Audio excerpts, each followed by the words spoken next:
Você quer saber como utilizar o seu cérebro para empreender e aumentar a sua chance de ser bem-sucedido? Interessante para você? Esse vídeo é o segundo de uma série que, de uma forma simples, eu percorro todas as fases desse processo, da formulação da ideia até a consolidação de um negócio, dando dicas de como usar melhor o seu cérebro para obter os resultados que você deseja. Meu nome é Carlos Sampaio, eu sou trainer em programação neurolinguística, sou mestre em administração e um apaixonado por gestão. E aqui no canal eu trago um pouco da minha experiência de muitos anos como gerente, lidando com pessoas, aliado ao meu conhecimento do funcionamento do cérebro e minha experiência de 2 empreendimentos. Se você é novo por aqui e quer melhorar os resultados da sua vida profissional e, por que não, da sua vida pessoal, se inscreva desde já no canal, pois toda semana eu trago um vídeo novo com dicas simples, práticas e úteis para você usando esses conhecimentos de PNL,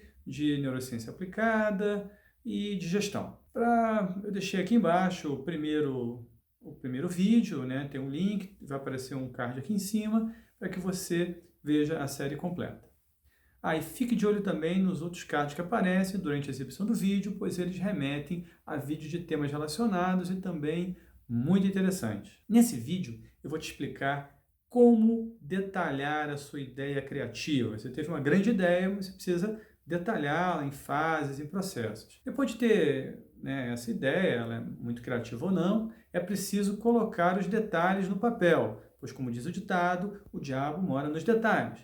Sem um detalhamento, a sua ideia não vira realidade e continua a ser apenas uma boa ideia. Para esse detalhamento, é muito interessante usar o que em PNL se chama do estratégia Disney. Ela foi modelada por Robert Dilts a partir do conhecimento que se tem de como Walt Disney trabalhava no seu processo criativo, realizador, de empreendedor. A estratégia Disney completa consiste em assumir 3 posições e entrar em estados que favoreçam os processos relativos a essas posições de criação, detalhamento e análise crítica da ideia a ser implementada. E esse conceito de posicionamento é geográfico mesmo, é lugar. A pessoa escolhe 3 lugares diferentes em que vai assumir o estado desejado de sonhador, que é a parte criativa, realista, que é a parte que detalha e viabiliza o projeto, e o crítico, que é a parte analítica. Disney tinha 3 escritórios ou salas para cada um desses papéis, onde ele ou uma equipe desenvolviam as ideias. Então, para detalhar a ideia, em primeiro lugar, vamos usar a posição do sonhador. O primeiro passo é escolher um local, um lugar, uma sala, uma mesa, para pensar fora da caixa sobre a ideia, desenvolvendo-a. Você pode fazer isso sozinho, mas o melhor seria que você tivesse um grupo, um conjunto de pessoas, de preferência, com formações, experiências diferentes, para que viessem todo tipo de insights e assim o trabalho seja mais rico, tenha mais ideias. O trabalho seu, desse grupo, consiste em imaginar a realização da ideia de forma a responder algumas perguntas do tipo: o que você quer com essa ideia? Quais são os benefícios dessa ideia? O que é que ela tem de especial? Quais são os componentes? Como que esses componentes são únicos? Chamam a atenção. Exemplo, vamos dizer que você teve uma ideia de criar uma clínica de terapias integrativas. Você, ou o grupo, se coloca um estado criativo e produzem as ideias. Por exemplo, nessa clínica vai ter um profissional que fará a anamnese inicial para indicar quais as terapias são as mais adequadas para aquele caso. As pessoas não terão de procurar terapeutas em vários lugares, elas vão ter tudo em um só lugar. As terapias vão ser combinadas conforme o caso para potencializar os resultados. E aí vai ficar mais viável economicamente para os clientes. As pessoas vão poder fazer cursos de saúde mental e física, vai haver um intercâmbio de informações entre os terapeutas e sobre as terapias, o que vai potencializar, aumentar o conhecimento, a qualidade dos tratamentos e por aí vai. Então, você tem essas ideias, que são ideias muito boas, ideias criativas. Para chegar aos resultados, podem ser utilizadas técnicas mais simples para gerar essas ideias, como brainstorming, ou mais elaboradas, como um design thinking. Mas o mais importante é o estado de criatividade, de sonho, que deve ser alcançado e mantido ao longo do processo. Para isso, 3 coisas são importantes. A primeira é fazer com que as pessoas criem o estado de criatividade, fechando os olhos, respirando fundo e lembrando o momento que elas foram muito criativas. Isso traz a pessoa para um estado criativo. A segunda coisa é utilizar o pensamento visual, ou seja, criar ideias em forma de imagens, pois sonhos são, em grande parte, visuais. E a terceira coisa é bloquear todo e qualquer pensamento crítico, pois esse papel vai ser realizado nas outras fases. Ao final, você tem um conjunto de ideias que compõem o projeto. Depois desse sonho estar devidamente detalhado, enriquecido com ideias, é hora de entrar na fase ou posição de realista, trabalhando para viabilizar a ideia sonhada com detalhes. Nessa fase, você ou o grupo trabalha para responder questões do tipo: como posso fazer esse sonho acontecer? Como que essas partes se conectam? Quais os passos ou encadeamentos das fases ou partes? Quais os recursos vão ser necessários? Quais serão os indicadores que isso está funcionando? Voltando então ao exemplo anterior, o grupo se coloca, você ou o grupo, no estado propenso a viabilizar as ideias e começa a gerar detalhamentos do tipo: em relação a esse profissional que fará a anamnese, ele precisa ser bastante experiente, mas será que eu encontro esse profissional? E se eu não encontrar, eu tenho que treiná-lo. Quanto tempo vai necessitar? Eu consigo treinar ele em 2 meses? Eu consigo. Eu treino ele sobre todas as terapias que vão ser oferecidas.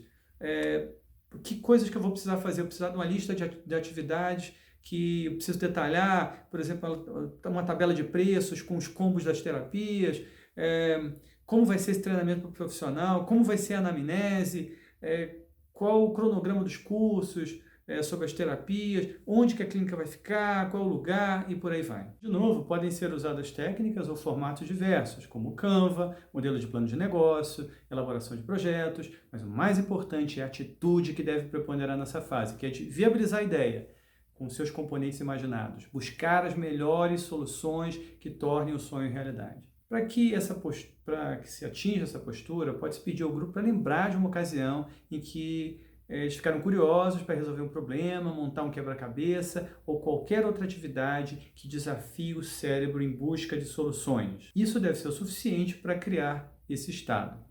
Uma dica, tanto que pode ser utilizada nessa fase quanto na anterior, é colocar uma música quando o grupo tiver recuperado a memória de criatividade ou de elaboração de soluções. Ao tocar a música, você começa a associar, a ancorar o estado com a música. Após ter ancorado o estado, a música, passa-se a tocá-la durante todo o exercício para recuperar, para manter aquele estado desejado que você ancorou. Ao final dessas 2 rodadas iniciais, o produto obtido até agora é um projeto especificado com suas fases e atividades que deverão ser realizadas, porém ainda sem um detalhamento maior de cada atividade. O detalhamento dessas atividades depende de uma análise crítica de viabilidade que será realizada na fase seguinte, para você não estar detalhando uma coisa que é inviável. A fase seguinte é a fase de gestão de riscos. Depois de elaborado o projeto, que especifica as fases e atividades necessárias, assim como orientações para viabilizar os seus componentes, a terceira fase é a de crítico, que realizará uma análise da viabilidade e de gestão de risco do projeto e como base as atividades que compõem o projeto. As perguntas que norteiam essa fase são: o que pode dar errado? O que está faltando? Quem pode levantar objeções ou atuar contra o projeto? Assim como, que medidas podem ser adotadas para mitigar esses riscos? O trabalho constitui identificar os riscos ao projeto no nível das atividades que foram definidas na fase anterior. Mas, em primeiro lugar, se avalia o risco do próprio projeto, do próprio modelo de negócio. Pega-se o modelo do negócio, o projeto, se faz um brainstorming do que pode acontecer de errado, ameace ou inviabilize a realização dos objetivos desse modelo de negócio. Voltando ao nosso caso da clínica de terapias, você conclui, as pessoas podem já ter terapeutas para algumas terapias e não vão querer trocá-los pelos terapeutas da clínica no combo. Ou pode haver uma baixa adesão ao modelo em função do ceticismo quanto ao valor da combinação das terapias, só para dar 2 exemplos. A equipe, então, nesse caso, avalia se esses 2 riscos inviabilizam ou não o projeto. Se ainda é considerado viável, o modelo, são sugeridas medidas para diminuí-los. Por exemplo, dar uma mensagem clara no marketing, investir em marketing sobre o valor agregado das terapias. Em seguida, a partir das atividades levantadas nas fases anteriores, identificam-se os riscos o nível dos riscos, as causas, os efeitos de cada risco e, finalmente, o tratamento, ou seja, as medidas necessárias para evitar a possibilidade dessa ocorrência ou para diminuir os efeitos caso eles ocorram. O nível do risco é um número arbitrado, uma escala que mede a probabilidade de ocorrência e o impacto da materialização do risco. E você dá um nome para isso, dá uma escala. Exemplo, você arbitra. 1 é muito baixo, 2 é baixo, 3 é médio, 4 é alto e 5 muito alto, por exemplo. Quanto mais alto o nível do risco, mais é necessário adotar medidas para diminuí-lo e aumentar, que você aumente as chances de sucesso do empreendimento. Sem diminuir aquilo ali, o seu projeto está ameaçado. É melhor explicar isso com um exemplo que passamos a analisar agora, vendo a tabela que vai entrar em cena. Bom, como nos dois outros casos, você pode usar a metodologia que quiser. Aqui a gente vai usar essa tabela de gestão de risco, nessa matriz de gestão de riscos, em que basicamente ela tem da esquerda para a direita a atividade, que foi detalhada nas fases anteriores, ou melhor, especificada, ainda não detalhada, o risco, o nível do risco, as causas desse risco, o efeito e o tratamento. Esses são os elementos fundamentais que são colocados na tabela, mas como nas outras fases, o mais importante é a atitude, as perguntas que se faz nessa fase, as perguntas que norteiam essa fase. Então, para dar 3 exemplos de atividades especificadas, a gente começa com a definição do projeto arquitetônico para a clínica. O que pode dar errado aí? O que pode acontecer de errado aí? A acústica prejudicar atendimento de terapias que necessitem de silêncio. Por que pode acontecer isso? Uma falta de isolamento acústico. O efeito disso são reclamações dos clientes, prejuízo na qualidade dos serviços, estresse para os terapeutas afetados e perda de clientes. Por que isso acontece? Quais são as causas disso? Falta de isolamento acústico.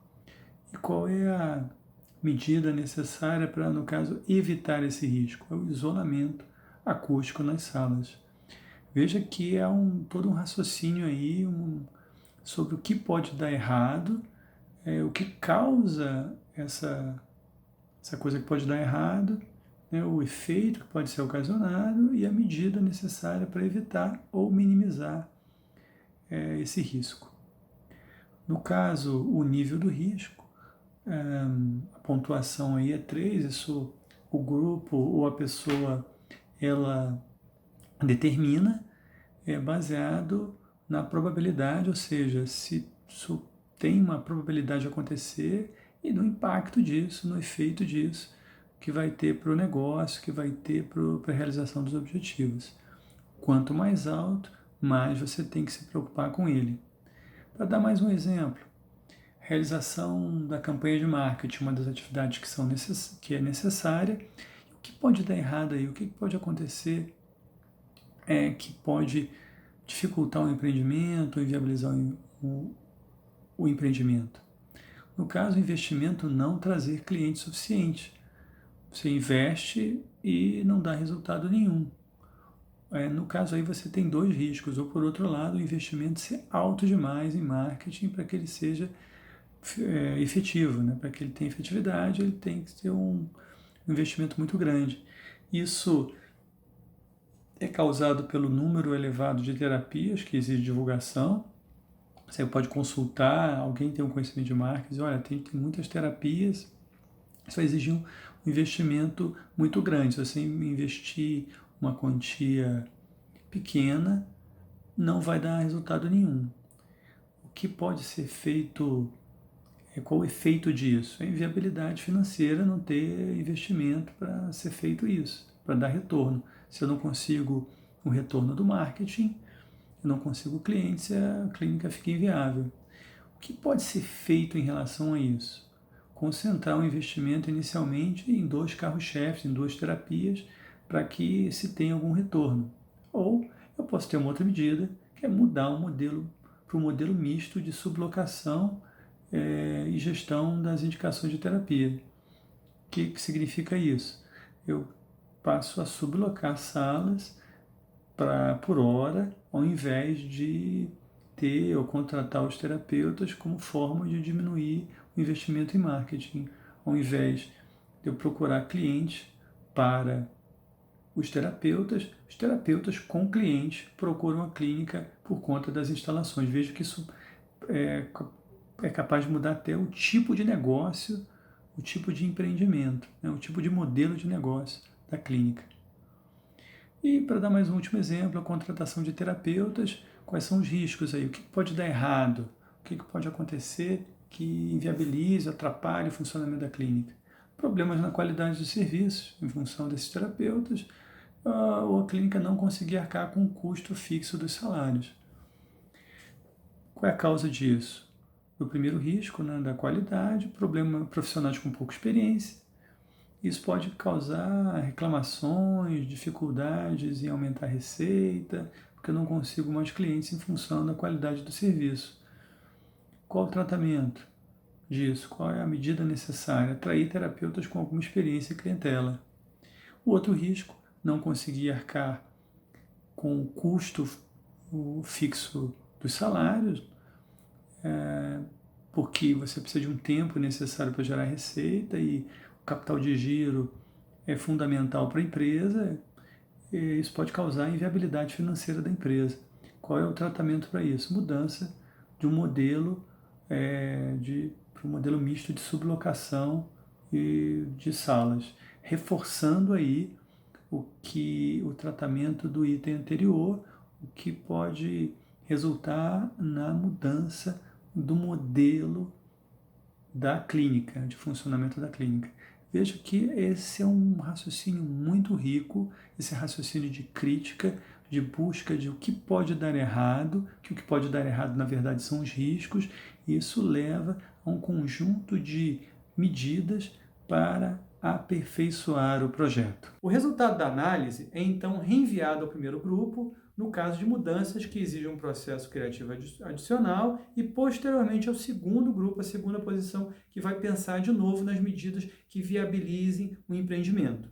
Nessa segunda rodada, o nível de detalhamento das atividades aumenta, como por exemplo, você detalha o plano de marketing, o projeto arquitetônico, tabela de preços.